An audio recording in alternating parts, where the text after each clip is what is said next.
We're gonna do a song that you never heard before. The volume.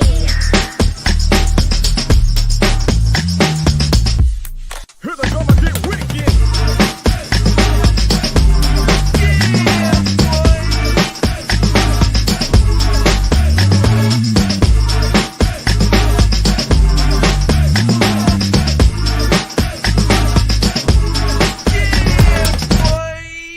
Here we go again.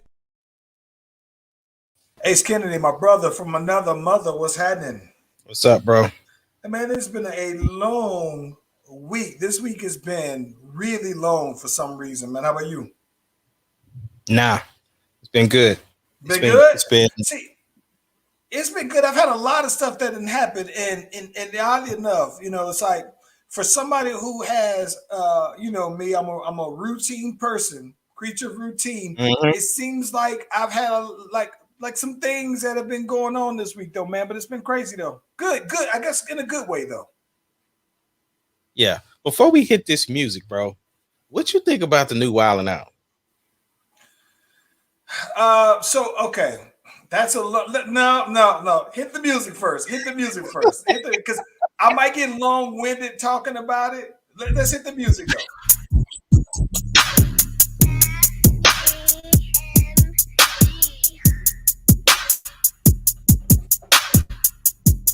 It doesn't matter what your name is. The Slash Brothers Podcast, the greatest podcast of all time. The Slash Brothers Podcast, the greatest podcast. Can you of dig all it, time. sucker?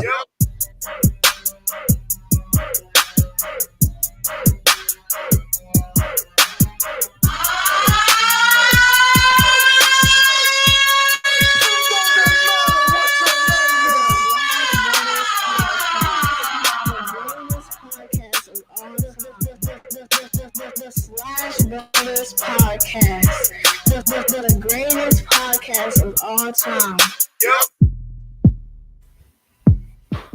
Try Jesus, not me.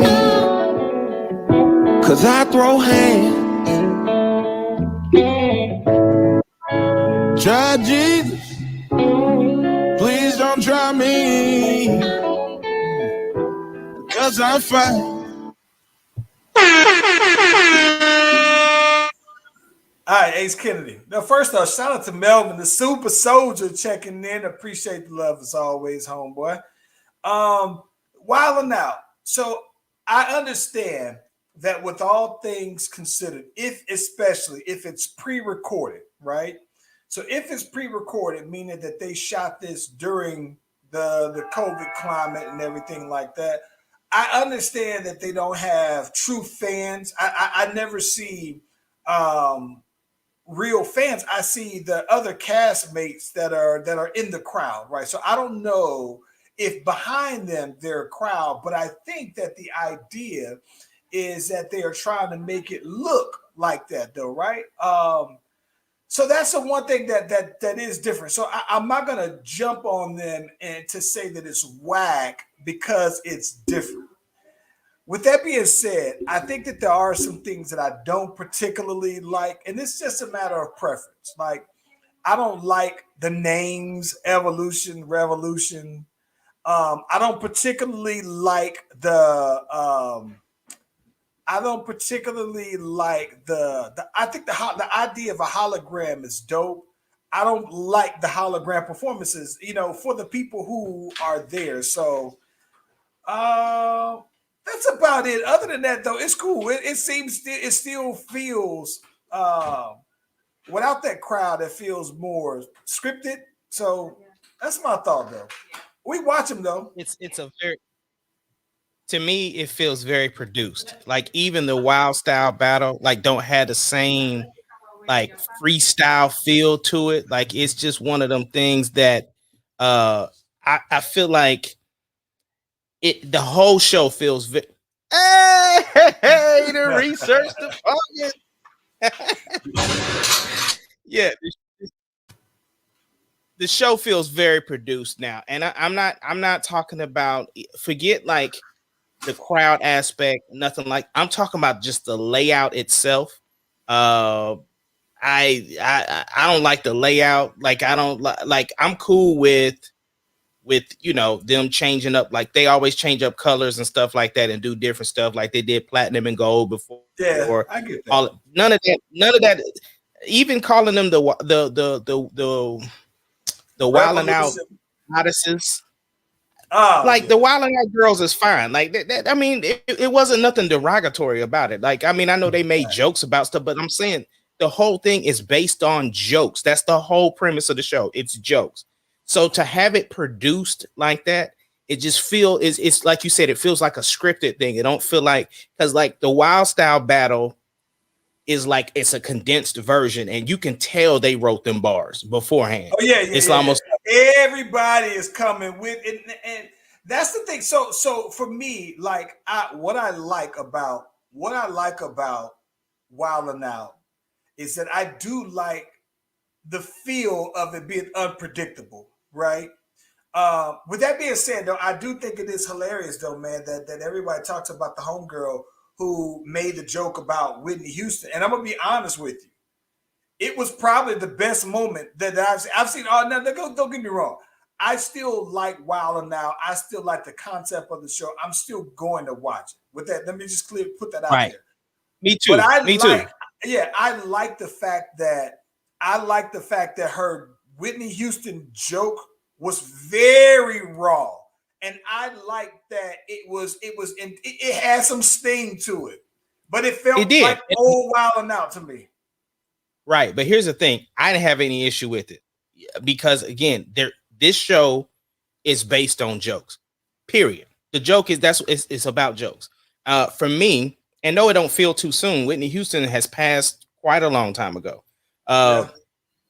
The thing for Whitney, me, Whitney is royalty to black people, especially singing. But people have had slid in jokes for years, though.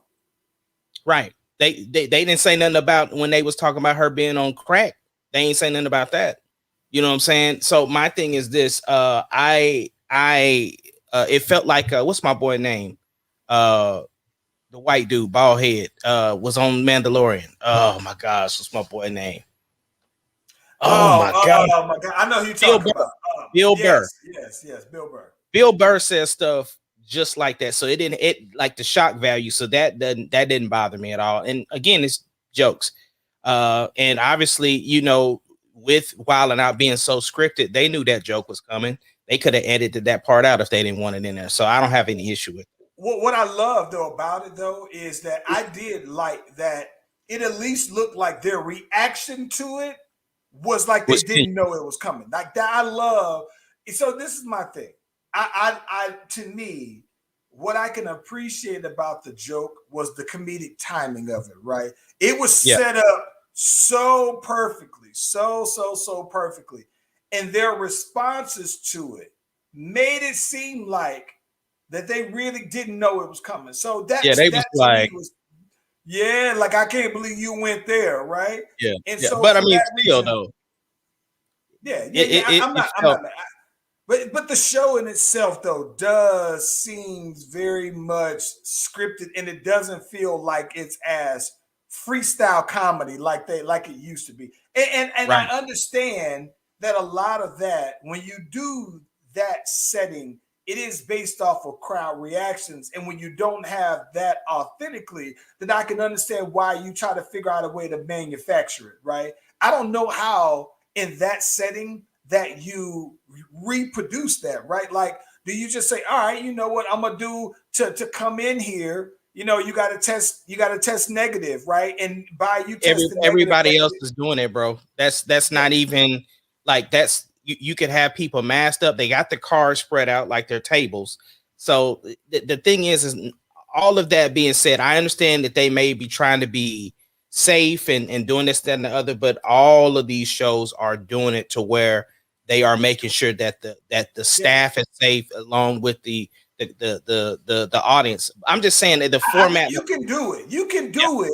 And that's why I think that if they shot this, right, if they shot this in the middle of COVID in the layout and they didn't have it to where, where maybe this is before COVID tests was so rapid and everything like that. and that they can introduce audience again, because the audience was part of the show. And so I think that I didn't see them pan to the audience yet. So maybe that wasn't there. So No. I don't I know. seen them paying to the audience. There was some audience there, and I do see what you're saying about the cast member, because I know Conceited has been in the audience a lot. Yeah. The thing is that during COVID though, like the height of 2020, Nick was fired, so that they couldn't have shot that early. So this had to be later on, a later iteration, because you can tell by the way Nick is talking, it's more of the woke Nick, you know what I'm saying, with having the even the name change of the cat, you know, the two groups, and then with the wild style, I mean the wild and out goddesses now, like that. So that happened later on. This show doesn't take that much to produce, but it does now, it seems, the way they're shooting it now. I don't know, man, but like I said, I'm gonna watch it. It's something. It's content, right? And I think that especially in a time where you could very easily go through all. I look at it almost like you know how like when we would watch Mandalorian, and you got to wait for it to come on, right? You can't just stream all the episodes, right? WandaVision, you got to wait for the episode. So I think that that's it, though, man. So. Well, I see. I haven't watched it in a while, so I've been like last night. I watched from episode 1 of this season, so I got a couple of them to go. Oh yeah, I watched. I think that. Well, good. I don't know where the hell that's them yawn came from, because I told me right before this I was getting some good sleep, boy. Yeah. But listen though, but on the cool though, man. I think that it's just interesting to me though, man, because. Like when I've watched it, like I'm as bought into the Wild 'N Out franchise as if I am Fast and Furious, right? I'm gonna watch all of them. But here's the other part. The part that I am going to be watching for more is that because it does seem more scripted, and they be having them bars now. I'm going to check for the bars more, right? I'm going to check that now that it's scripted and you got more time to plan your reaction and it's that much more serious. I'm going to check for that more than I probably would have in the past. Though. Yeah. Well, Charlie Clips had a dope go at it. And then, of course, Justina always be going hard. That's my girl. I knew that it was current. Question for you. I knew that was current when somebody referenced Hitman Holla battling Cassidy. That was like 4 or 5 months ago. That wasn't that long ago that Hitman Holla battled Cassidy. So that somebody referenced that. The dude Candy, I think who it was. I think that just definitely tells you maybe it was that they are shooting this like real time though, fairly real. That's what I mean. But because like I said, back when COVID was popping, Nick was fired. So that couldn't have been very long ago. Brittany, we talked about the Breakfast Club interview already on the pod. So yeah, I don't think Nick Cannon is also and listen, and maybe it's us, you know what I'm saying? He's of our age. I don't think that Nick Cannon is on BS, man. I think that, to me personally, I think that there are a lot of things that Nick Cannon says that I don't necessarily agree with, but there are also some things that I do. But the parts that he disagree with, it's not that I'm against it, right? I can understand it. Like one of the things that he brought up that we talked about on the pod was this idea of monogamy, right? That's a Eurocentric thing that, you know what I'm saying, that a man should be with one woman, right? That was one of the things that we talked about that he said. And maybe I'm a traditionalist, right? I mean, I'm a you be with one woman and you work things out, and that's just that. And so I'm very much a traditionalist in that. And that maybe I can understand that while it's not necessarily my thinking, it is at least refreshing. It is some outside of the box. It at least I'm open to hearing that idea that isn't mine, though. So I don't think that he'd be on BS. It's just some things he says that I agree with and things that he don't. I don't think it's BS either, because he's dealing with consensual adults. The thing is that we can believe what we want to believe. But at the same time, when you have two consensual adults, it's free game because that's their life. That's the way they want to do it. So no, I don't know, man. Like, so this is my thing, though, bro. I think it's perspective, right? Like, I think that where I disagree with him on when it comes to monogamy, right? The thing that this is the thing that I would never be able to be cool with, especially when it comes to polygamy or polygamous relationships. Because I saw something that I wanted to ask you at some point. What's my girl, Will Smith's daughter? With my hair back and forth. What's her name? Willow Smith. She kind of was explaining that she was. People assume that the polygamy or polyamorous, I don't even know how to say the word, but that relationship is about sex, right? Okay, you smashing multiple people. And she was like, no, and she's young at this, right? But for her to be as young, she's like, no, I'm in a polygamous relationship and I probably have the least sex of all of my friends. It's kind of funny because, I still look at her like she's a kid. Like, I don't even know if she's over 21. I don't know how I would take my son saying those same words or my daughter saying those same words. One, but I think that it is interesting to me that I look at that, like the part that I wouldn't necessarily be able to deal with. Maybe it's ego, probably.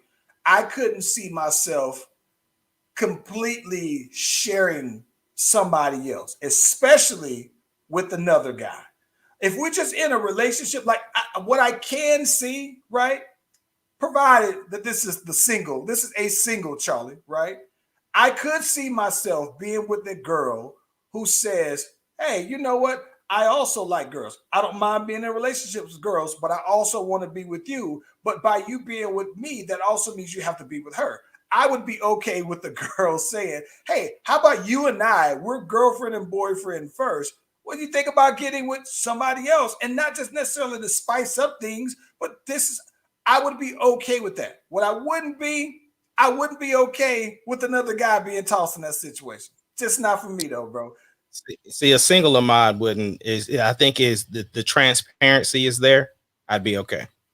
See, but that's the thing about it. That is having a kind of relationship. I'm talking about a committed relationship. I couldn't see myself, right?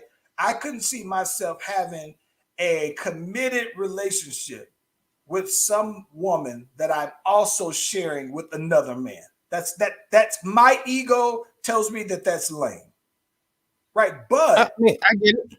But like I said, I think with Nick's situation, I think that because of the fact that him and everybody involved know what's going on. They see the news. Plus, Nick doesn't strike me as somebody that's still out here lying to these females. He's Nick Cannon. And so my thing is that for him to have expressed himself and they know what they're getting themselves into, because what you don't hear in the news, like you might see the multiple relationships, but what you don't see or hear is any drama behind all of it. Everybody looks happy. Everybody's posting pictures happy. So for me, as long as those consensual adults are doing what they're doing and they all good with it, who am I to say what? Because it feels like I'm having a direct conversation with Sonia in the inbox. Because Sonia, I agree with you. Another chick could be just as big of a threat. I'm okay with that threat.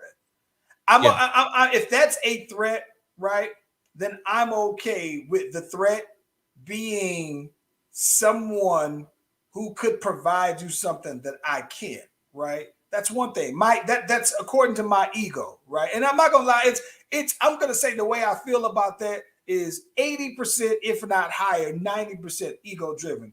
I just, like I said, I can see, I can the whole polygamy thing, like I don't care. Listen, one wife will drive you all the way crazy. Being married to two would just, no. But if we're talking about just relationships, then sure, I think that I'd be cool that I think a single guy, right? A single guy telling me, hey, I got two girlfriends and I literally help take care of these two girls. These two girls take care of me. Me and my girl take care of another girl, right? I understand that standpoint though, man. So I don't know, but I agree with Nick. I think that Nick Cannon's thought is that way toward marriage, right? He's just saying, I don't think that it should just be man and woman necessarily in a marriage. And that's the part that for me, that even though I would be cool with a guy having two girls or in a relationship with two girls, I don't know that that's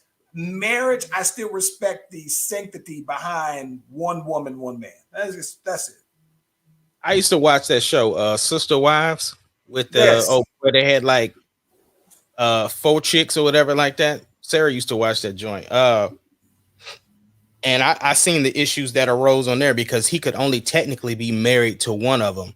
Fact. And so they was trying to bring in this new chick, and he had to divorce the one chick to marry the new girl, and she was having some issues with it. And then of course him and one of the other girls shared a birthday, and so that show got wild though.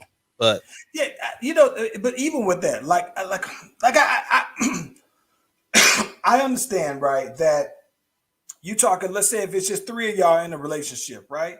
And you think that, 3 people in one household, that if y'all can coexist under one roof, that's a lot of money that's coming in. And that's a lot of needs that are actually met with 3 people that are saying, no, we are going to address each other's need. The thing that I don't know that I would be quite comfortable with is raising kids in that kind of environment, though. I don't know. I never thought about that. But just in terms of just myself, that's different. But I'm not sharing no chick with no dudes. D. Ray Davis is getting it, so I guess it's possible. D. Ray Davis has been killing that scene for quite some time, and this is the thing. To me, this is okay. If we gonna go there, hold on. I was just gonna say something real quick before you get into your spiel. When you brought up the thing about the kids, right? What if there's this is how I think that could work. For me, I think that the way that would work is maybe if one of the females couldn't have kids, but the other one could. And so they all just loved on this one new life that was there. I think it could, man, you would be surprised with how things could work with just communication. And so okay. I think that I could see that. Yeah. I can see that. Right. I can see that if it's a newborn, right? If it's a new kid, somebody who couldn't do that. But I'm saying like, it would seem kind of weird, right? I'm thinking about that right now, right? It would be kind of weird if I said, yeah, Landon, let me introduce you to Brenda and Tamika, right? And I'm kids are resilient, bro. I mean, and here's the thing. You have all these other kids who are now living with situations where they have 2 moms, 2 dads. That again is something. I'm saying in my home. I understand that. I understand. To me, I do feel like if my son's older, then if my son's older, right, then I can understand to why for him, I would say this is a choice that I made, right? Whereas I think that for somebody who has 2 moms, 2 dads, that's not a choice for them, right? Like it's not a lifestyle choice. For me at this point, I would feel like, yeah, if I did that today, it would be a lifestyle choice. Yeah, but I'm looking at the kids from Rugrats, bro. Like they had a dad, now all of a sudden they got 2 moms. Like that was a choice. So that's they switched it up. So yeah, but listen, I'm going to be honest with you. If we're going there, right? Yeah. If we're going there, it's not enough to me. If I'm going to go there, like I got to know that the girls are at least attracted to each other, right? Like they got to. I don't want them to just be attracted to me. Like it's great. My ego isn't that broad, right? I would prefer, right? I would prefer that they are attracted to each other, right? Like I don't want them to just be attracted to me because then I would feel like I'm dating them separately, right? Nah, if we gonna do that, it got to be, it got to be universal. It got to be commingling, bro. Yeah. Got to be equal shares. Yes, we got to be co-mingling. What else we got, bro? Listen, for starters, give it to me because I got one of the things that we got to get into. Best thing you've seen all week, bro. Best thing I've seen all week was the interaction of my kids. I think for one, earlier this week, no, that was last week, but this week in particular, Tari asked me to come edge him up. You know, he was trying to be fresh for his first day of school. And but mind you, they had been going to basketball practice here. And so he was like, yo, Deuce, you was holding your own at practice today. And he was like, yeah, it felt pretty straight. Like I was handling business, da da da da. And then he was like, yeah, only thing I see is that, you know, it's this and this that you need to change. He said, but I'm gonna show you how to do it. It's easy. So just to hear them interacting as teammates, but as brothers. Yeah. And I wasn't a part of the conversation. I was just a bystander, and it just like did my heart right. Like, this is what I've always wanted. So yeah, that it was super dope just to hear them talking like that and to see how much they are embracing this situation. And yeah, it's super dope, man. Had me in my feels. Listen, so talk about in my feels. Best thing I've seen this week, bro. Similar situation, right? So you know, we mentioned before, right, that, you know, I talked on the pod before, man, that, you know, I've been out probably like last month, maybe even longer than that. I mentioned that, you know, I've been playing basketball with Landon, right, and we've been playing full court now, right, grown up. He only plays with the grown ups now, and he's been playing with me out there for like maybe about a month and a half, 2 months, right. So basically all summer long we've been hooping, right. And so one of the things that was cool is he went out there first, played with we got two sides, right? He played on the one side where the kids kind of play, the younger boys and everything like that, didn't like it. So I said, well, listen, run on here with me. That way you can understand floor spacing, blah, blah, blah, blah, blah. And, you know, you're playing around people who know how to play ball, right? So you're cool. So he came out there, we came out there, and he was hooping, right? Hooping. All right, so he's been getting buckets now for a little while now. Like, people are like, yo, he shoot better than you. And I'm thinking like, well, he should be able to shoot better than me. Like, did nobody teach me how to shoot a jump shot, right? I shoot how I shoot, right? But he can shoot. Like, Landon can shoot. He's a hooper. So one thing that was real crazy though, man, is that this past week, a couple days ago, man, we went to the park and we hooping. And one of the dudes that was there, he had next, and he was just like, he said, hey, y'all want to run, right? This is a dude who I've been hooping with for years at the park, right? So he says, hey, y'all want to run? Yeah, I'm trying. Y'all will be my five, and I'm thinking like, yeah, absolutely, because people now know here lately that, hey, if you want to run with me, you got to run with my son, or I'll just call next to play with him. He was like, nah. We done ran the court with your son before. I already know. And not just that, I trust that your son gonna get buckets more than some of these other boys out here, right? Bet, we on. We go out here, we clean the floor, we run 5 games out here. 5 games in a row, we beat everybody. Everybody who was at the court, we beat them. But the thing that was dope about it is that there was a point where Landon hits the game-winning 3 to end the game, right? He walks on off when it happens. My team is all hyped on up and everything like that. Landon is just grinning from ear to ear. We playing the game, and I wound up getting on the fast break, dunked in the game. So I'm seeing getting a chance. My dude, you know, I ain't gonna be able to dunk forever, right? So he sees me dunking the game. It was hype. So we get back home. And I'm having to tell him by having this conversation. And I'm thinking like, bro, I just wanted to tell you, right, that this is a bucket list thing for me. I'm like, you understand, like, you know, he's 11, right? So you understand bucket list. He was like, yeah. You know, like one of those like things you always want to do. I had to tell him, like, for me, this is one of those really bucket list things where I've wanted my entire life, right, to be able to put you on the basketball, for you to love basketball for yourself. And then we play together. We on teams together, right? Like, me and my dad are cool, but you know, we didn't grow up in the same household, right? And my dad didn't, you know, I'm teaching Landon stuff, right? That my dad didn't get a chance to teach me because we wasn't in the same household.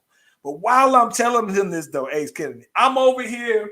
My voice is sounding like Terrence Howard, though, bro. My voice is over here shaking, man. I'm talking about, I'm over here. I'm talking to him, bro, and I'm thinking like, say, man, I just want to tell you, man, you know, this real to me, man. I just want to let you know, man, that every time we go out here, we hoop, man, that I'm living a dream, man, and that you're really putting on for your boy over here, man. Like I'm talking about, my voice is over here cracking, Ace, and I'm getting teary-eyed telling my son this, bro. And I can look at him and tell that he is getting teary-eyed also because he understands it. So my dude hugs me and walk off. Love you. I'm over here boo-hooing though, my dude. But it was one of those times though where I was just like, this is what I signed up for though, man. When I wanted to be a dad, this was one of those things though. But I'm talking about, bro, voice was over here just shaky while I'm talking to him because I'm trying to get it all out. And I'm also trying to like say it so that he understands that you don't have to feel like ashamed to be emotional, right? And so while I'm telling them this, I'm telling my voice is just cracky the whole time, but I'm determined to get it out. Determined to get it out though, bro. And so yeah, it reminds me of the time when you called me about them pants, bro. Oh man, the pants was epic. Because Yeah. I know for sure. I know I was crying when I told you about the pants. So, Yeah. So pants story. That was since you brought it up. Pants story. I don't know. We talked about the pants. I think story. we have, but you know, we get new listeners, so go ahead and retell it. Pants story, right? So I find out, right, that we're pregnant, right? In my last semester of school. Now, mind you, I'm the last of all of my boys, all of my friends to have kids, the first one. So I'm excited. Everybody thought, no, hey, you know, as long as y'all been together, we thought y'all would have been the first, whatever. And so we find out, and I'm on the way because I'm calling my dude, like, bro, Nick pregnant, just found out Nick pregnant. I'm going to the store to get another test to make sure, right? So we get the test, and I am hyped. I'm super hyped. Fast forward, we're going to the doctor's appointment to find out that we are what we're having. And the whole entire time, I had been talking like this is gonna be a boy. Him, when he get here, his room, right? And the night before, I am sitting here waking up in a cold sweat, literally 2-3 o'clock in the morning, like, damn, what if this is a girl, bro? It would just be too much. It would change my life too much to have a girl. So then, sure enough, we go into the doctor's office, and within minutes, we find out it's a boy. It was that clear it was a boy. I'm just sitting here hyped up. I'm just like over the top, excited. Slide out to work, telling everybody at the job, your boy having a boy, boom, boom, boom, boom, boom. I go on my lunch break to the mall, to Macy's, and I'm in there shopping for my son, right? So I find these corduroy pants, these little brown corduroy pants. They're about this big, man, little bitty corduroy pants, though, man. And I'm calling the mod up. I'm like, Ace, bro, I'm over here buying my dude some pants, dude. What? I was hyped. And it was crazy because when I'm sitting here doing it, same thing. Ace, man, I'm over here buying my boy some pants, man.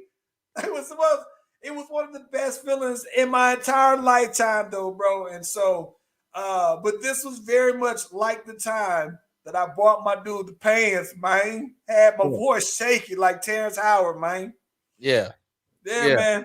Monumental stuff, though, bro. The kids do it to you, brother. The kids will listen. Mine will do it every single time, though, bro. Like it doesn't take much at all, though, man. And that's the funny thing. I tell people all the time, though, man. Like I'm very much.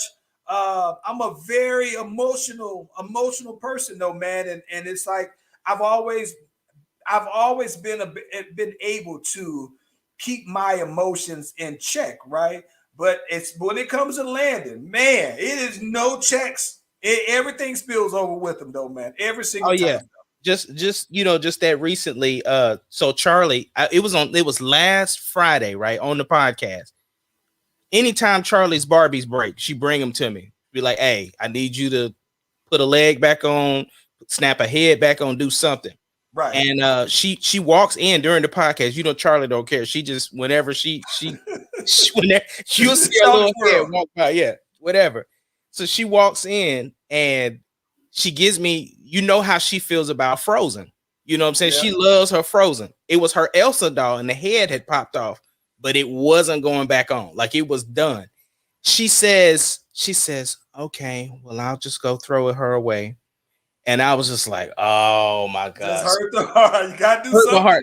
So I'm like, all right, I know I'm about to go get this new Elsa doll, bro. So she I think it was Sunday. She was down there playing. And then Samaya came and had fixed her some lunch. So and she's real stickler. If I'm leaving the house, she needs to know where I'm going, why I'm going, and when I'm coming back. Like that's her she has a list like, Daddy, where you going? What you fixing to do? You know, and she always would be like, well, can I go with you or something? So I knew I was gonna go get this Elsa. So I went to Target and she was like, well, where you going? I said, I gotta go to the store. I gotta get a couple of things. I'll be back. And so went out, got it. And like I said, she had all her little stuff set up. She was over there eating lunch and I set it up behind her toys. So she got done eating and comes and was like, I was like, hey, why don't you, go play with your babies or whatever? She's like, will you play with me? At the time I had a headache. So I was like, yeah, I can't really play with you right now. So she's sitting up here playing, just organically looks up and sees it. Her face just lights up and grabs it. And she runs over to be like, Daddy, thank you. I was like, here we go. Yeah, them kids with you every time. I'm gonna tell you this. I'm gonna tell you how simple it is, and we can move on because I can go this way. So the other day, this was just yesterday, right? So I'm helping Landon out, helping him study for his geography test, right? And so what's crazy about it is that we're talking about geography, and they're talking about Europe, you know what I'm saying, and everything like that. They're talking specifically about England and talking about how people live. So they're covering England, Germany, and Russia. Mm-hmm. And part of the thing that they were talking about is the climate, you know what I'm saying, of those places and everything like that. And so they were talking about Russia and Russia being cold, right? So I was like, well, here's a way that you can remember, right? When you're looking at a map, just remember where the equator is, right? And I said, that's why when you look at this line on the equator, half of Africa basically is really close to the equator or below the equator. So it's always going to be hot, right, in those countries. So the closer you are to that equator, the warmer it is. That's why it's always 90 degrees in Florida in the United States. They're the closest to that. And he's like, it makes sense. I said, so here's a case, right? So I'm telling him in Africa specifically, right? I said, that's why in Africa, because it's so sunny, as a black man, you have more melanin in your skin, in your DNA to block the sun, right? That's why when you go outside and play, you get darker, but you don't get sunburned, right? I said, telling him the same thing. Original man comes from Africa, right? People wind up moving away from Africa, and that was when their DNA became a little bit more lightened on up, but they were originally there and spread it out. People migrated, lighten on up, boom, that's on it. And I told him, right, I said, he's like, I didn't know that. He's like, yes. I said, so it's scientific fact, right, that the original man is in Africa. And I'm telling him, well, you might not read in your books, right? You might read Columbus came to the United States. We came here as slaves and we had the Civil War. You know what I'm saying? Civil rights came. Barack Obama was president. That may be all that you might you might learn about Black people. What you miss, right, is the part of Black history that happens before slavery. What you miss, right? You might learn about George Washington Carver, Frederick Douglass and everything, but what you miss before that, you miss when we were kings, when we were queens, right? So I'm having this conversation with him, right? And this is when the Terrence Howard voice starts to come in, right? Because I'm sitting here thinking like, I said, yeah, man, we was kings, man, we was queens. So when I got your tattoo on my arm, man, I got you wearing a king tut, man. You ain't wearing just a regular outfit, man. You wearing the king tut, man, because you a king, man. Is to remind you that we came. So I bought this charm here. That's the King Tut. It matches my tattoo of Landon, right? So I'm like, yeah, I got my tattoo and my charm on my necklace for you, but I want you to always know that beyond what you might learn in book, that, also I want to teach you about the history of Black people, Black history. And it's beyond what a lot of what the books will cover. But the whole time I'm like, hey, man, you know, you come from kings and queens, man. And that voice was shaky the whole entire time I was talking to him, though, man. So, oh my gosh, it was hilarious, though, man. Yeah. But listen, the second best thing that I've seen all week long. Second best thing, and this is a segue. The second best thing that I've seen all week long was I saw a Reddit review of the Kevin Durant shoes, right? And somebody said Kevin Durant shoes? Kevin Durant's new shoes. Yeah. Kevin Durant's new shoes. The print of the Kevin Durant shoes. Somebody says, it said Kevin Durant to change the game because he didn't made the pattern of his shoes, right? Of his hair, bro. And this pattern looked just like Kevin Durant's head, though, bro. And I was in tears when I saw it, though, man. It's like a meme now. It was instant gratification, though, bro. I was talking about, oh, man. Yeah, man. That boy K, that's wrong, bro. They know they wrong. And it literally looked like the nappy KD head. Well, put them boobs up, man. Put them titties away. This is a family show.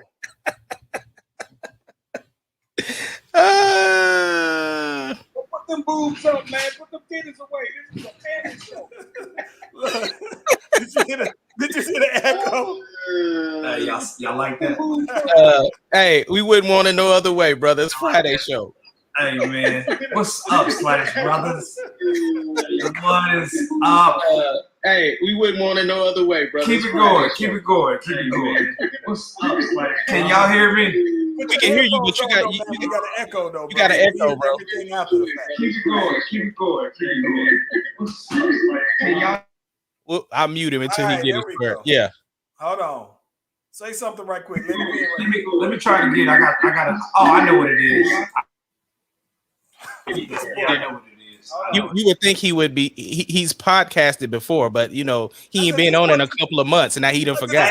Coming in here, Hey, listen. I was watching y'all on Facebook, and I said, "Oh shit, I gotta tag in."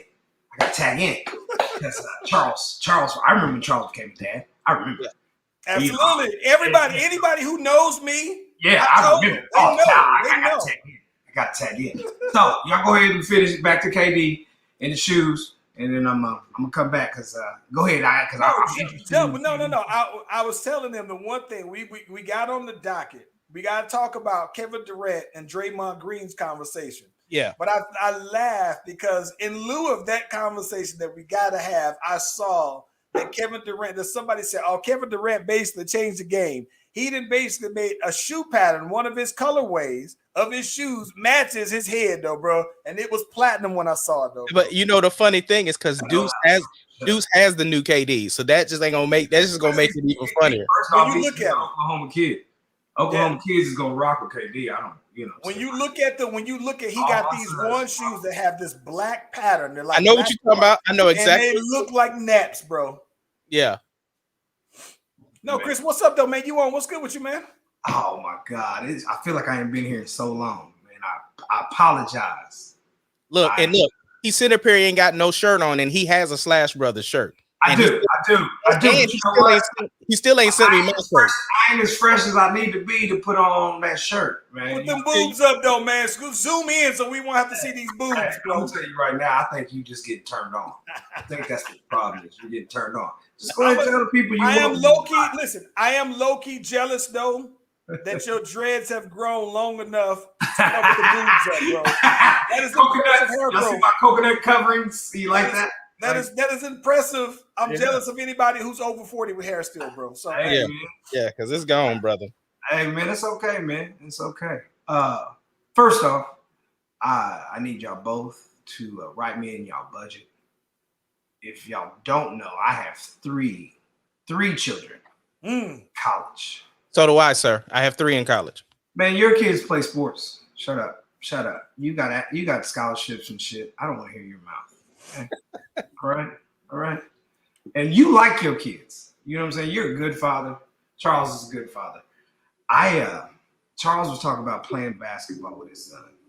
And Me and Chris have played basketball together lots of times, and it's totally different story. Chris is the one talking about, yo, my dad actually hit a layup today, won the game. Chris is he switches.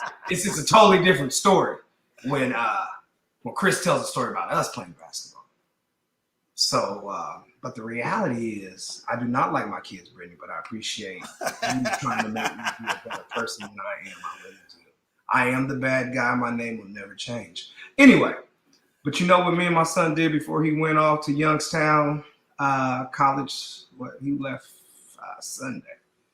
And second year, right? Second year. It's his second year. He's a sophomore, man. Him and Kayla both are sophomores. TJ is a freshman. Yeah. He is at it's funny you bring that up, Charles. He's at Brewton Park University. He's about 2 hours south of you. We can talk to you about that too. But that's neither here nor there. We'll get to that later. So what we did, he said, hey, Dad, you know, all the fellas, you know, they want to come by and say bye before they go off. You know, he got partners going off to the military, going off to school. Right. Hey, can we throw a little kickback? You know, that's my dog. He's my namesake. Of course, son. Well, at the same time, before I let him throw the kickback, I say, we're going to clean this house up, though, before you leave, partner. Right?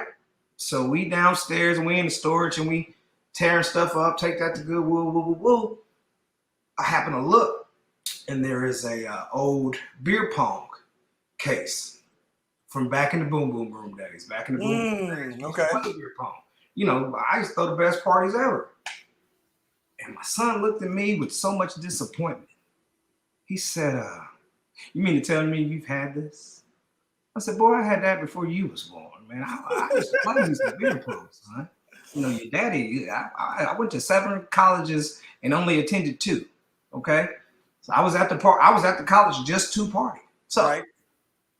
He said, Dad, you just changed the kickback to a party. I said, what? He said, when I tell everybody that I got my own beer pong set, it's going to change the game. Now, I'm not listening to what he's saying, but he's in a glow right now that I'm not paying attention to. We go out and we buy a 8-foot long table because you need an 8-foot long table. There's rules to beer pong now. I did not know there was rules. They didn't have big rules back when I was playing beer pong. We was just girls drunk. Very rapist attitude back then. My son doesn't drink. I'm going to say that out loud. Anyway, we go and buy a beer pong table and the party commences and it turns into, I'm at a college party with my son at my house. I mean, this kid playing and I got kids dancing. I got kids playing beer pong. It's a vibe, man. And I'm just sitting back like an old creepy dude at the party. No, I'm not. Because every time I think I'm chilling, somebody's over here. Hey, Pops, I want you to meet. Hey, Pops. You know, because all his partners call me Pops. So, okay. So I'm meeting everybody and I'm in the party. I'm feeling good, feeling great. And then Chris and his partner, Cannon, get on the beer pong table. And the party stops. Because now everybody wants to see Chris play beer pong. Very, very. I'm telling you, I can make this into a movie scene. Right. My son and his partner just divide the whole party and who's going to either root for them or root against them because they never lose beer pong. When I tell you I see my son run 7 cups, he called something called him heating up. He hit 3 in a row. So now he gets to hit until he can't hit no more. My son hit 6 or 7 cups in a row. I said, what the fuck? I got on the phone and I called my brother. I said, yo, I need you to get here because Chris thinks he's good at beer pong and I'm going to beat his ass. Do you hear me? I'm going to beat his ass. Look, my brother said, I am in the Army now. What makes you think I could just come and play beer pong? I said, I don't give a damn what you got to do. You tell your commander there's an emergency back home. The way my son just took control of this party and the way he's talking to people, I'm so proud. He sounds so much like me. He lives like you. He was calling people bozo. He brought back the word bozo. He said, you're a bozo. Click clump. You're a bozo if you think you can beat me. Clump clump. And I said, oh my God, I'm so proud of this boy. I've never seen him be so bad and so polite at the same time. The little girl. There was 3 girls that were on Instagram that came to the party because they said, I've been waiting to get my chance to beat him. They came talking shit. Chris beat them, and they said, "I love you. This your daddy." I said, "Wait, I thought y'all was coming to fight." They said, "Oh yeah, we was until he started winning." So then we had to change the mood. So I had to come in and share that story. Now I wasn't on the basketball court, and he didn't hit a 3-pointer, but he threw a party exactly the way his dad would throw a party in '99, 2000. Do you hear me?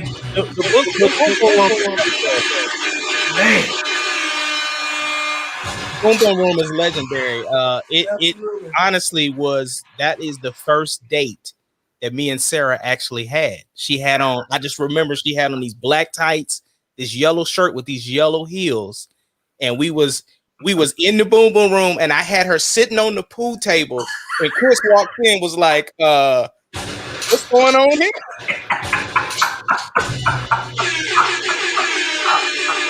Wait a minute now, because Miss Kennedy is a teacher now. So listen. Hey man. Hey, listen. She was a very wholesome young lady. She was very respectful. She brought paper clips to the party. She married now. She married now. Yeah. She was very needless to say, gentlemen, I'm gonna tell mine what I text Charles text Chief about 3-4 weeks ago. Chief had shared something on his timeline or story. Yeah. Just landed. I was like, dang, look at this kid. I remember when you was in your daddy's ball sack, boy. I remember when your dad used to look at my sons like, I can't wait to get one of them. Yeah, you know what I'm saying? Yeah, man. Chief, you got one. And then I looked at Ace, because me and Ace been together since '98. Yeah. Since '98. Walking to the BX after we was holdovers and basic training. And we basically, my son is a year older than Deuce. Got a year older. So we basically really walked into fatherhood together. I was there when Tari was a fool. I remember Tari was a nut when we first met Tari. Yo, bro, listen. And now he said, "Hey, what's up, Uncle Chris? You gonna come see me? I'll be there, baby." I remember I said, "That little boy was bad as hell." Look at him. I'm his favorite uncle. Fuck what Charles thinks. All right. Back to your agenda. I'm just gonna sit here and commentate. I love y'all for letting me come in. I'm gonna be honest with you, bro. Like I still think about that when it comes to the kids, because I remember when I came out there for Deuce's graduation, right? Whew. And this boy Ace was trying to hold that thing in, though, boy. Oh, he was trying to hold it in, though. I was driving, losing it. What you talking about? Listen, when we got there, I was telling Tari. I said, Tari, I'm gonna give him 5 more minutes. 5 more minutes. And I'm sitting here looking, trying to do whatever. And Tari nudges me on my leg. I'm like, look at him on over here. Soon as Deuce them walking around. This boy over here. And listen, he lasted longer than I would have, bro. Like I'm talking when he started doing the speech. Yes. It's over. It was over. He was out of here. That boy. Listen, man, I know for sure though, bro, that it's one of those things though, man. Like, because you think about it though, man. Like Chris, I can tell from just how you post about your dad and how you speak of your dad that you and your dad have a great relationship. But at the same time, though, Ace, you and your dad, I know you and your dad. Yeah, I know your dad like that and everything like that. And so for me, it was almost like, well, me and my dad always have had a long distance relationship. We would catch up and everything like that. But I mean, it's like y'all really grew up around in the household. My dad was in the Air Force. He was always way across the other country. And so for me, though, bro, like watching y'all as dads before I had the opportunity, it was like, all right, well, I've seen people my age do this, right? And while they grew up differently from me, you know what I'm saying? Like I kind of, I knew what kind of dad I wanted to be, but I watched from y'all boys and I'm thinking like, okay, nah, these dudes, all right, I got a blueprint here though, man. So I know when my son, when he gets to high school, I'm gonna lose it, especially at graduation though, bro. Yeah, absolutely. Yeah. I'll follow that up with to clear up 2 things. TJ, my second son, TJ and Deuce, they graduated the same year. That's the main reason why I wasn't there for Deuce's graduation. Yeah. When they called Tevin Joshua's name across the stage, this boy did a backflip. And the arena went wild. You understand me? I said, I've never backflipped a day in my life. And he's always showing me up. I was very jealous that there was no tears. But this is the thing, man. This Slash Brother concept that we have going. Ahmad, I'm gonna tell a little bit of TMI on you. Ahmad comes from a married household, right? Earl, everybody knows Earl. Earl the Pearl. If you are friends with Ahmad more than a year, you know Ahmad at least a year, you've seen Earl. Because Earl gonna check in on his boy. You understand me? You understand me? We're not gonna talk about our mothers, because our mothers, I think we all got even, that black mean mama, we all got her. And that's why our mothers are interchangeable. I've never met Charles's mom in real life, and she talks to me like I'm one of hers. Facts. Now, yes, ma'am. Look, yes, ma'am. So I say that to say, Charles, no, my dad wasn't in my house, but he was always right around the corner. Right.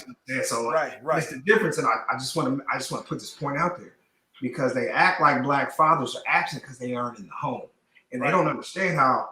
No, a good black man that doesn't understand that he can be with the woman he had a child with, he will still reach back and what do you want to say, influence his child. Yeah. You see what I'm saying? So there's so many people, they be like, Chris, boy, you've been with your dad your whole life. And I kind of giggle, like, not as much as you think. You know what I'm saying? Yeah. Not as much as you think. But with that being said, I knew what I got from my father, and I knew what I missed from my father. I can tell you this. I can look at all of y'all kids and be like, nah, that's his daddy. He got that from his daddy. I can tell, I know that for a fact. And I think that's anybody who looks at my son, they know, oh yeah, that's his boy. Well, look, me and Ahmad share it. We have a few children that we share.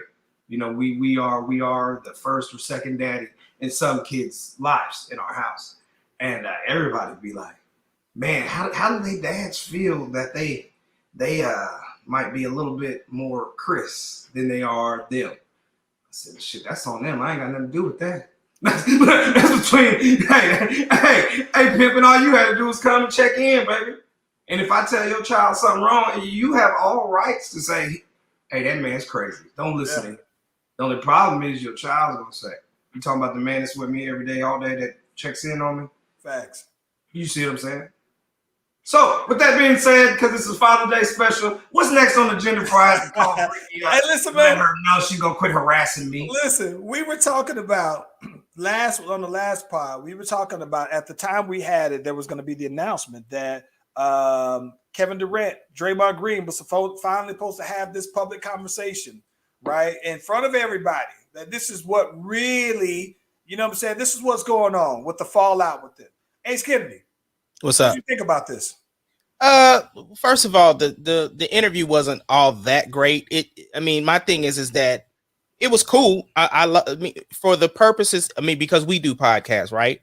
So for the purposes of advertisement to get people to watch the interview was dope. Because they led with the main topic, which was why you left Golden State. With that being said, if you've listened to Kevin Durant talk, he pretty much doesn't change his story up that much. So everything that he said was stuff that we've heard him say before. But when they actually got into the story, though, that's kind of what everybody was listening for. Because, of course, everybody's always asked KD why he left Oklahoma City. Of course, you got your read in between the lines and, whatever the case may be. But the Golden State thing was a little bit different because, the Warriors obviously wanted to win that third championship, and they pushed Kevin to get out there faster than what he was supposed to, which led to him tearing his Achilles tendon and then obviously being out for the NBA for a year. But of course, everybody said the defining moment of him leaving the Golden State Warriors is when Draymond Green called him a bitch. And so he asked him that, like, was that the reason why you left? And they kind of got into it and ultimately said the organization was responsible for him leaving because of how they handled that particular situation. Draymond kind of hinted that, I kind of seen it in your eyes, bro. You looked like you was checked out, like you were done. And KD kind of said that was the opposite. I was actually checked in. I was having so much fun doing X, Y, and Z the way I wanted to play basketball, but the way they handled that situation, that was it for me. That's amazing. I I haven't seen the interview. I had to admit, checked out. I ain't up on no topic. That's the main reason why I ain't been on the podcast, because I don't know too much. But I'll say this. In leading the different organizations that I've led and blah, blah, blah. If I ever get undermined by some middle management, hey, what the hell? Does he not know who I am? You said, y'all not going to, oh, yeah, that's what y'all think's gravy? This dude? You know what? Y'all don't value me. Let me get on out of here. And that's literally what it is. So if I'm Kevin Durant on the Warriors, and yeah, y'all was a good organization before I came here, hands down. Nobody's ever denied that part, right? I just came and I made it better. And it's not my fault, Draymond, that pushed you from being number 3 to maybe number 4, number 5 now. You know what I'm saying? So to the simple fact that the organization didn't shut Draymond down. You know what I mean? I ain't mad at Draymond, because Draymond, that's what you do, and you wasn't raised right. Whatever. Draymond, no. Draymond is who called KD to come join them. See, and I didn't want to go back there. I'm talking about, you know what I'm saying, but I dig it. You see what I'm saying? I remember when they made the video. I remember when everybody in the NBA was trying to get KD to come to their team. Like, there was a campaign. Remember, Drake got in trouble. Drake got in trouble for calling, man, come to Toronto. I mean, everybody made fun of KD for leaving Oklahoma City, but everybody sure wished they came to their team. So when I get to your team and give you 2 championships, then you got the audacity to talk to me? To Draymond's point, wait. To Draymond's point, we won a ring before you. You didn't win. You won one. You won one. No. Stop. It's cool. How many did Kevin Durant win before he got there, though? Yes, sir. And all I'm saying is, I don't think Kevin ever act like he was coming to save them. He didn't come to save them like he said. He said, man, I just came to see some guys playing some good ball, and I want to be a part of it.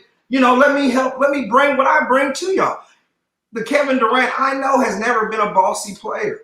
If he was a bossy player, you would have seen more emotion between him and Brother Westbrook, because, you know, but KD would just swallow it, and he's a team player. So when he comes to Golden State, and he does what he does at Golden State, because he doesn't just help them win a championship, he's the MVP.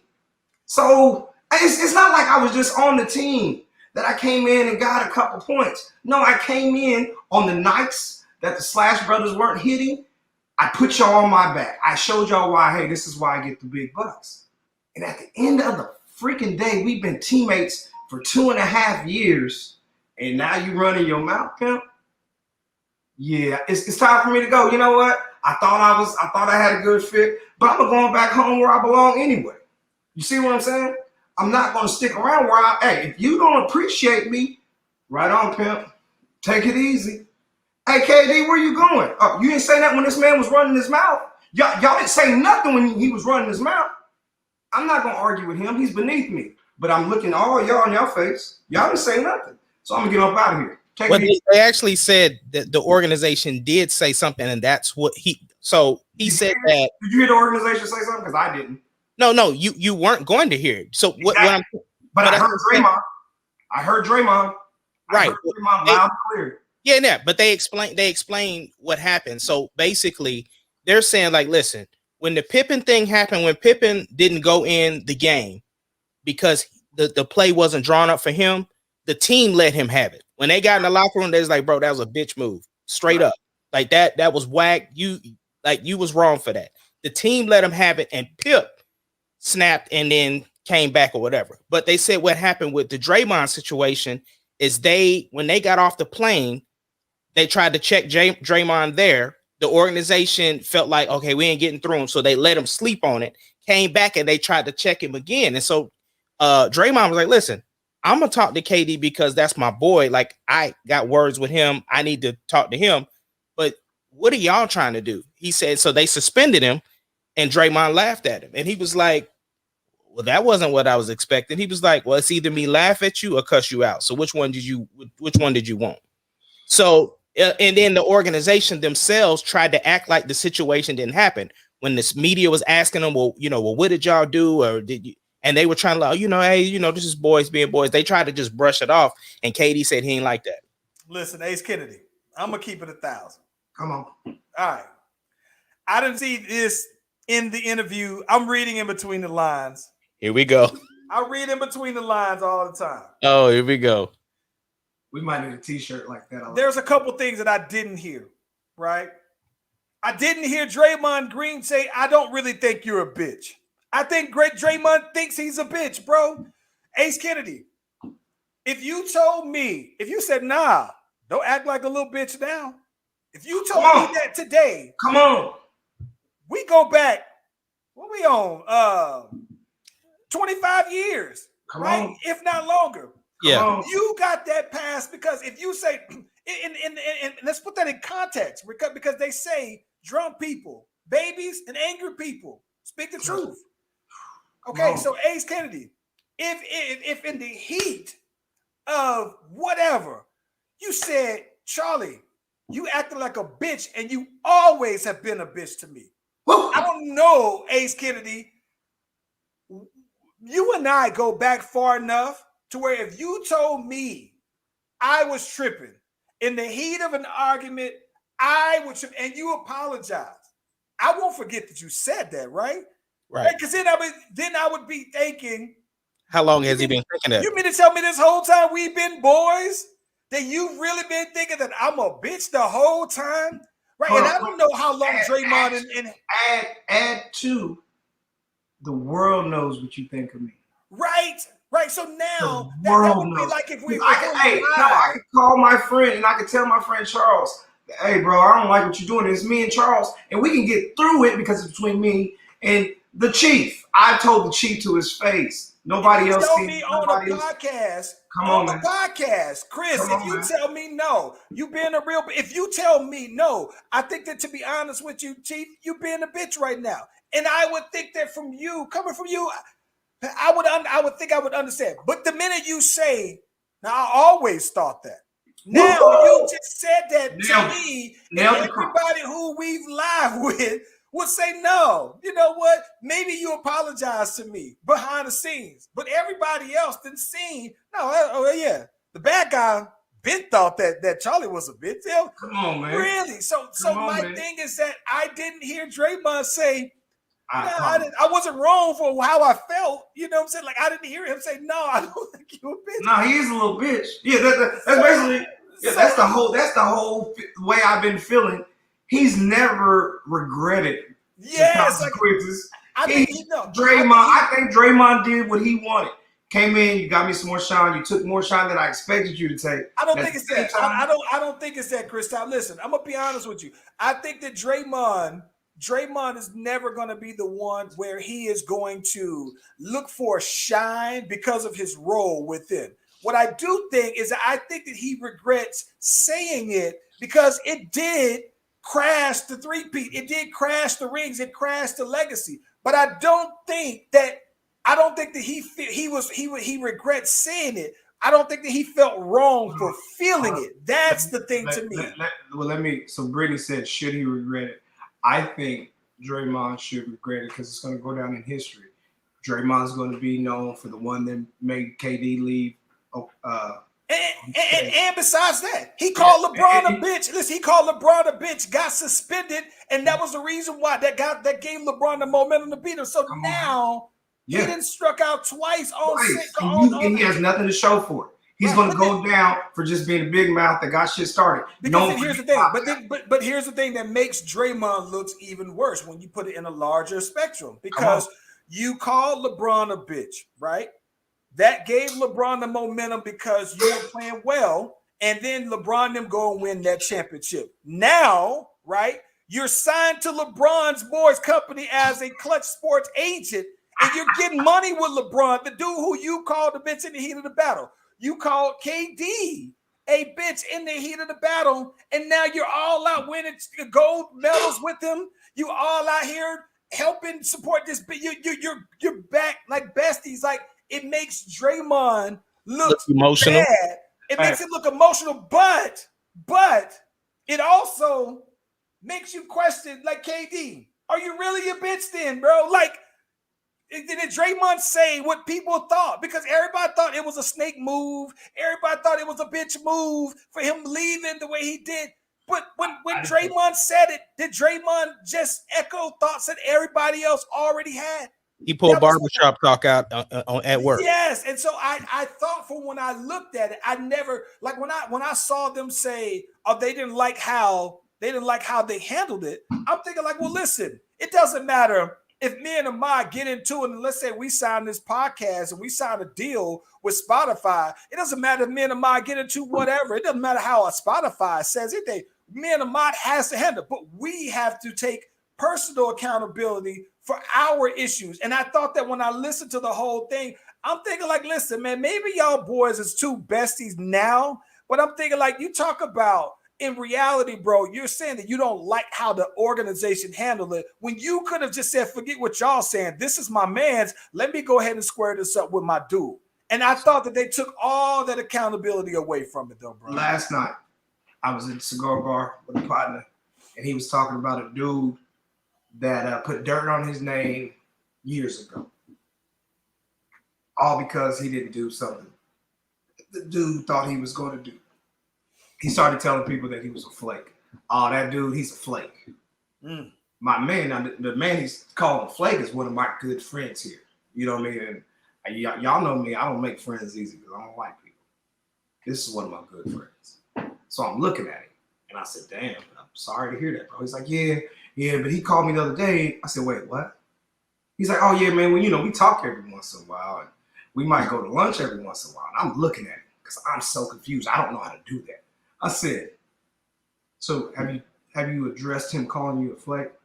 Nah, I ain't brought that up. I said, but you still feeling some type of way. Now, the dude that called him a flake, they fell out. They ain't talked in about 10 years. And the dude has kind of came back because he needs my partner. Because now my partner done got his doctorate. My partner's doing his thing. And now this dude trying to, hey, man, I seen your doctoral pre-test. It was great. I said, as soon as he said that to me, if he would call me like, hey, bad guy, man, I'm reading this, man, and it's dope. I as soon as he said it's dope, I said, oh, it wasn't flaky. I address it right then and there. I always went straight to the problem. If I start hanging out with Ahmad Kennedy, and Ahmad Kennedy is showing me certain things that I don't really dig, like, hey, that's weird. I'm going to keep him away. Then as time goes on, I'm like, oh, he's cool. And then he shows me, he calls me a flake. And then he even knows that, hey, there's some rough weathers. And then we've already mend those fences. Well, before we can mend the fence, we got to get to the problem. Root cause analysis. I'm a quality manager. So I go to the root cause analysis. What was the real problem? You called me a bitch. You called me a flake. Let's get to that. Why was you feeling that, bro? We got to address. I'm gonna be honest with you though, bro. I think that there are certain words that you can't say to me and we ever just get past. Like, so you say certain things to me, dude, and you listen. I'll never forget, bro. Like, listen, man. There's this to me. You can't. Once it's said, like, you can't put the toothpaste back in the joint, though, bro. It don't go back in after that, though, man. So for me, but that's the thing that I didn't get. Like, with that personal accountability between KD and Draymond, I'm thinking like, okay, y'all are cool now. So apparently y'all are buddy. So maybe I'm as a fan, maybe I over analyze that. But at the same time, it's different from me watching somebody yell about not making a play, right? Or not asking for the ball versus somebody being called a bitch about it. Like that's harsh. Like, you can't, as a man to another man, like you can't walk that back to me though, man. So Ace, what you think? Well, me and Chris had a thing back in the day. We had a stretch to where we didn't talk for a time. Back when we were all on the email chain and some things came out that should have been discussed behind closed doors, but we had to sit down. We straight. We got too much history. I'm very ashamed for the way I handled that. I was very Draymond-ish, greenish. But the thing is, stop. I want to say right now, in front of all podcasts, public, I was wrong. It was over 10 years ago, bro. Doesn't matter. I'm ashamed of myself. I'm ashamed of myself, and I regret it. How about that? And I don't regret. It's like I've cheated and I've been divorced, and I don't regret none of that shit. But I regret what I did. It's over 10 years ago, and like I said, we had to sit down and talked about it. But to Charles's point, they advertise this conversation as we think some things and questions are going to be answered, and we still got the same question. I didn't learn nothing that I didn't already know. I thought that, to be quite honest with you, they said a bunch of stuff without really getting to what I think people really want to know. And so I get that, you know what I'm saying? Maybe you want to protect everybody involved and everything like that. But with all that being said, though, man, like the attempt was cool. It's good to see that they're apparently completely over it. You know what I'm saying? But I mean, I don't know, man. Like I didn't learn nothing new from that. Like I thought it was billed like this is gonna be the conversation of the century, and it was far from that. Brittany said, I had a great question that my family had a debate about. Let me know when you're ready. I'm very curious what her question is. Yeah, I was gonna have her text me offline because we're gonna have to bring it up Tuesday. Yeah. So at the end of the day, one of the last memes I shared that I thought was very would start trouble, but nobody argues with me anymore because I guess I'm kind of bad. They said this next generation of black men are growing up to be strong black women. Listen, bro. So Tuesday. Okay, all right. Tuesday, I'm gonna need you on to talk about this. Come ready with that one hit hard. We got that question, and then we got Brittany's question. You saying they out here raising these young men to be like, I had to fight all my life. Come on, do you guys think? That's it. Listen, Brittany Rowe, you're talking about three highly educated men up here now. So. Three highly educated men up here now. So who wants to go first? No. That's Tuesday. That's Tuesday. We're gonna do that Tuesday. Brittany, I have a great answer for you. I'm ready. I'm locked and loaded on that. Yeah. All right. What's next on the agenda, gentlemen? Listen, real quick. So a couple things. We ran over here. Celebrating the fatherhood on over here. Black. Wait, look. Let me be the non-contractual member. Meaning, if you guys do sign my brothers to a contract, I'm a special guest. There will be a whole nother fee if I come. I'm going to say what we really just did. We celebrated Black fatherhood. Maybe I know a couple of Mexican brothers that grew up like me, but we celebrated ethnic fatherhood. There you go. I'm trying to keep this PC as I could. Hey man, listen. Couple things, real staples, right? They say Max Kellerman reportedly is. They say he's being removed, but they say he's gonna get 86 from First Take. Now, I mean, is it? Let me ask you though, man. Like, I don't think that First Take has been quite the same since Skip Bayless left, but I do personally like Skip and Shannon more. I watch them more. Better personalities. So, they have better personalities. Yeah, they're better shows. They're better showmen. Yeah. So my question for you is that while I think that First Take, it's a bigger show, has been around more, people are more invested into the show and everything like that. What do you do in terms of replacement? Like who? Because they were saying they might just have it with Stephen A. And I've got to be honest, I don't want to just hear Stephen A. debate himself. I don't want to hear him talk all by himself. He got his own show for that on ESPN Plus. But who replaces him? Like what's happening with that though, bro? You don't put a replacement, man. If anything, you do what they also talked about doing, which is having the rotating guest. The thing is that that'll keep Stephen A. on his toes because right now he's in shock jock mode where he just wants to just say whatever. Whenever, so just have a rotating guest. Can I interject? The host of Jeopardy, when Alex Trebek left, they searched for the host of Jeopardy. I was invested in a couple of those hosts and the people that they picked so much. I don't think I'm gonna watch it, and that's the way I feel about First Take. You literally have to pick the right one. You know what I mean? And so it is what it is. given the fact I was invested in First Take. First Take was a very good show.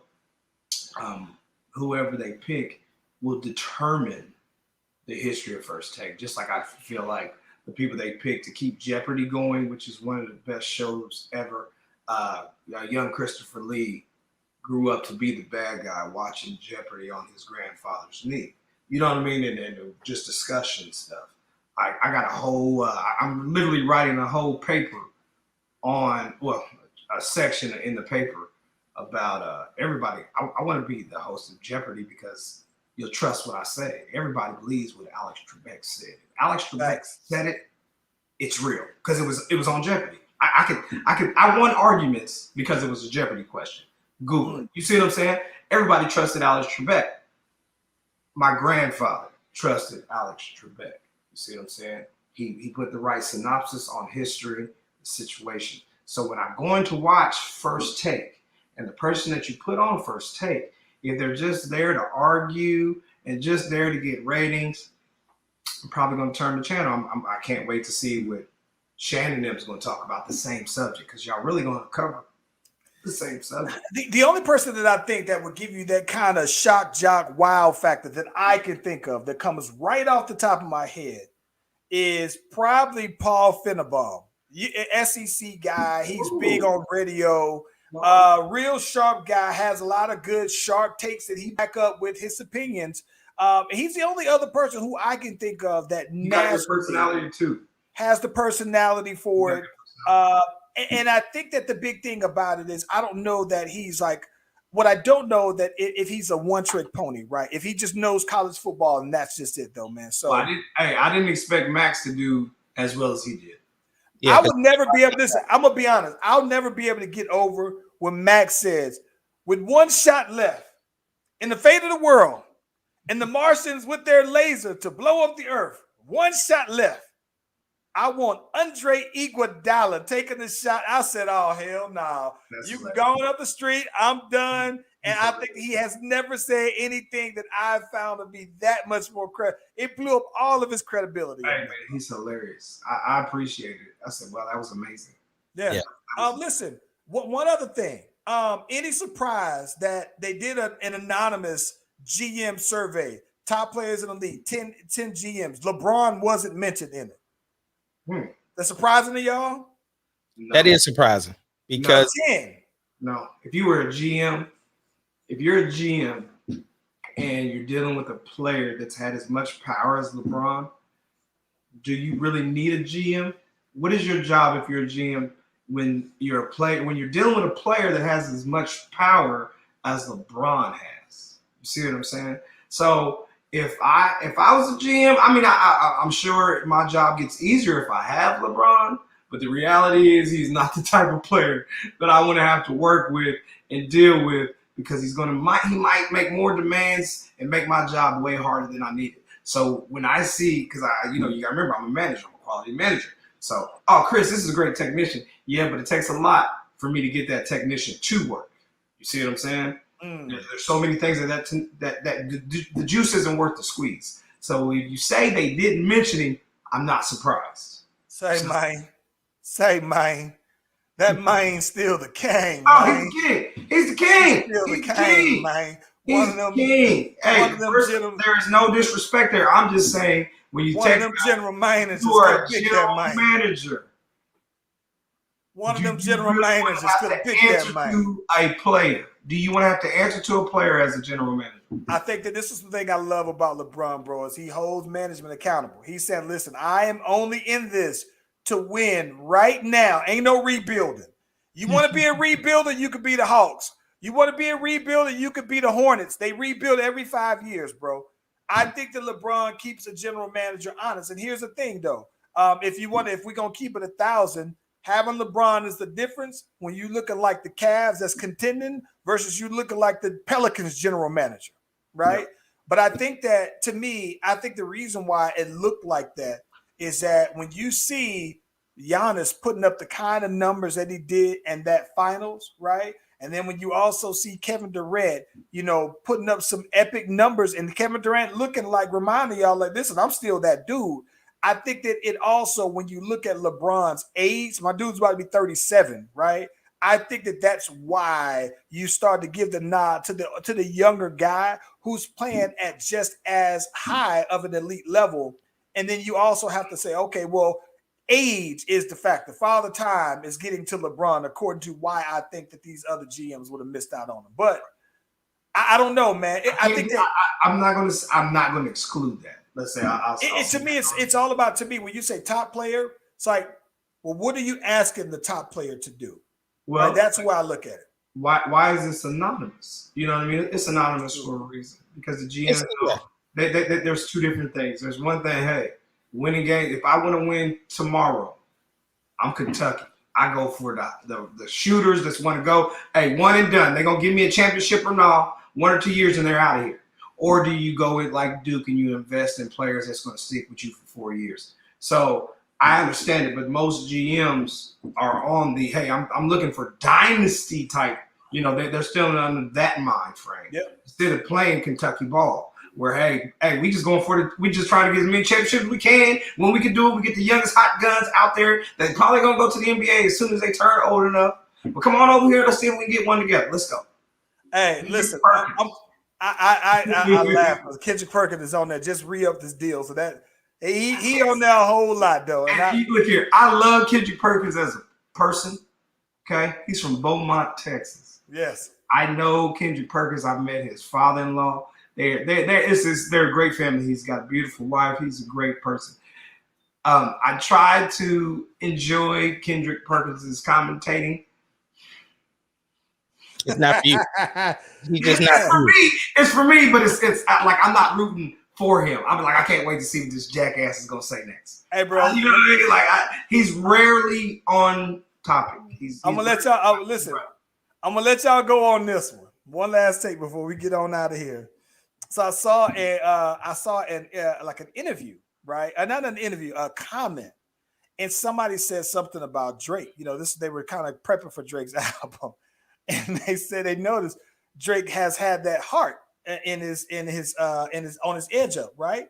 And you know, he has an album that's supposed to be coming on out for Loverboy, right? That's this album supposed to come out. Certified Loverboy, I think is the name of it. So somebody said, "Nah, man, this boy Drake is out here going bald." Right, that's the reason why he got it on there, right?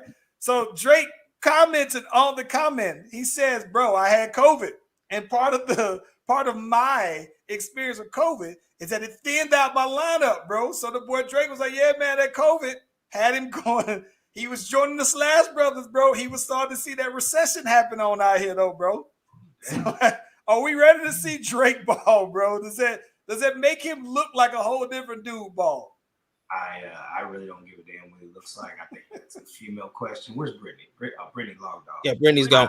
No, I mean, I think as long as he got the facial hair, the top ain't gonna matter. It depends on how weird shaped his head is. Oh no, man. Listen, they make great lids nowadays, bro. I'm gonna be honest with you though. So Chris, this is the thing that you don't have to worry about, because I saw your daddy. Your daddy got a good head of hair still, right? Yes. You ain't got to worry about this. Listen, he turned 60 in November. Yes, and I'm jealous of your daddy hair. Listen, it is something though, bro. When you noticing, right? When you starting to slip back, right? When that lineup just ain't as crispy, right?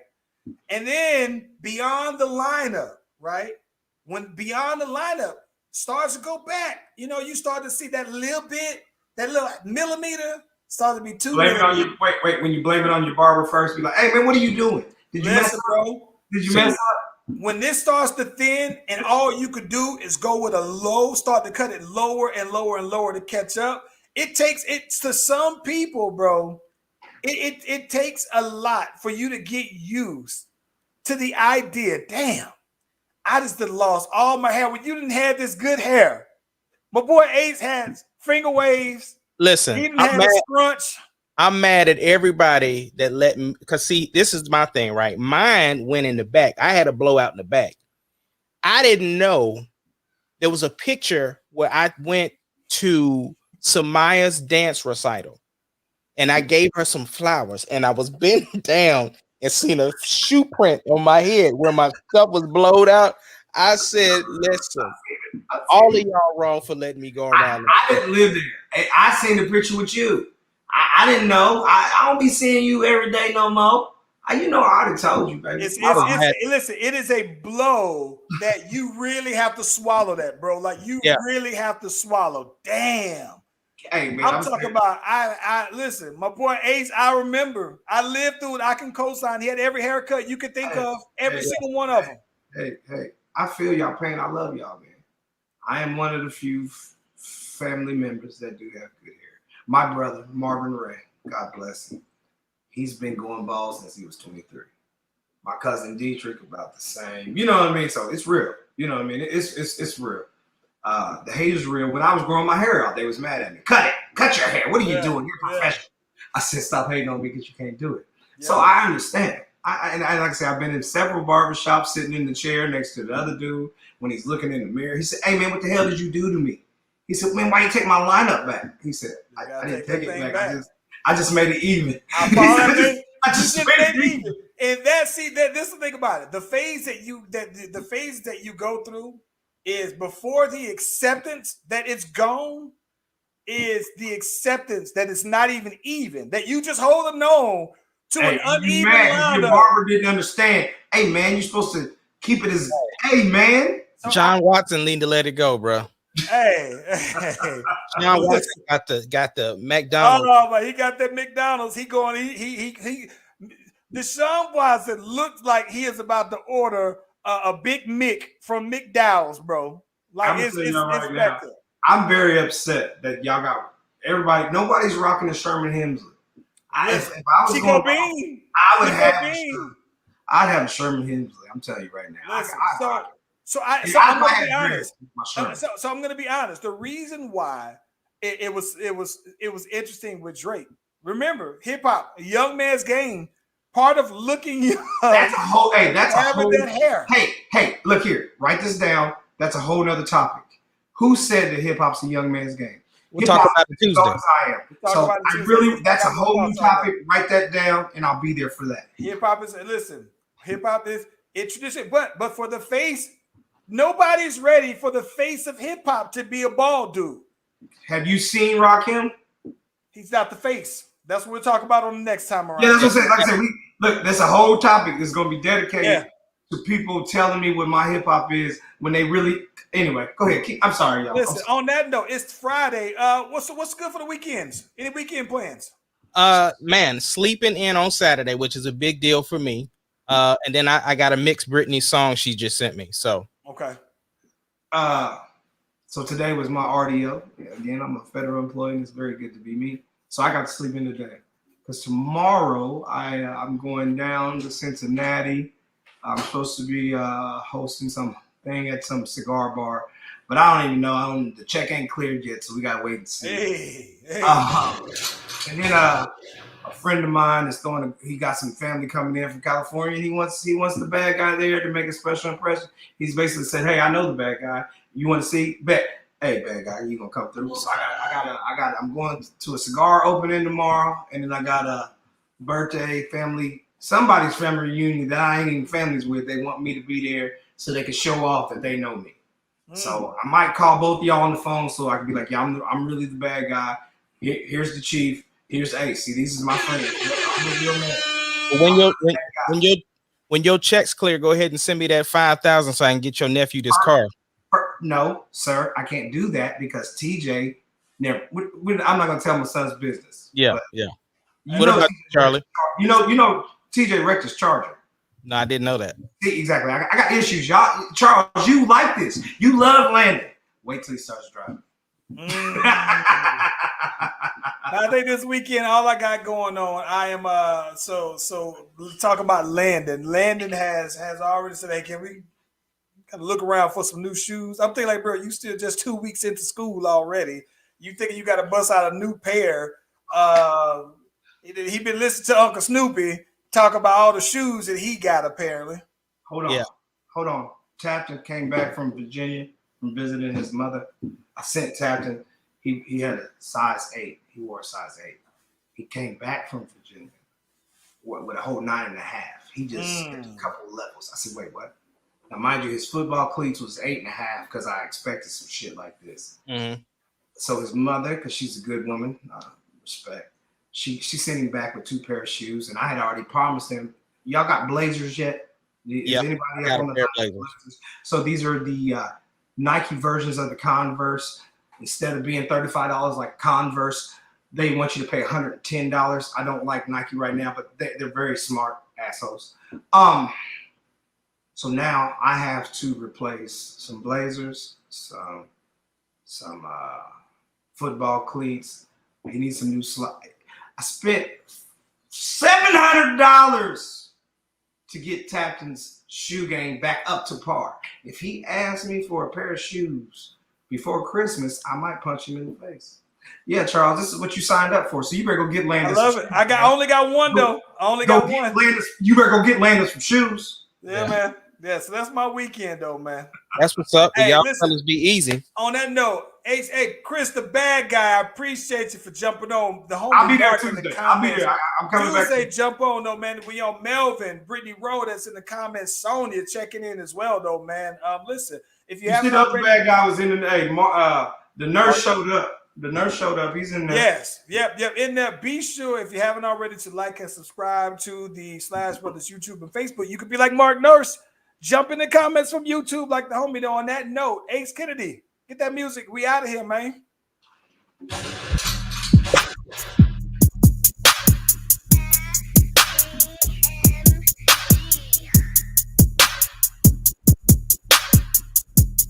It doesn't matter what your name is. The Slash Brothers Podcast, the greatest podcast of all time. The Slash Brothers Podcast, the greatest podcast. Can you dig of it, all nigga, time. sucker?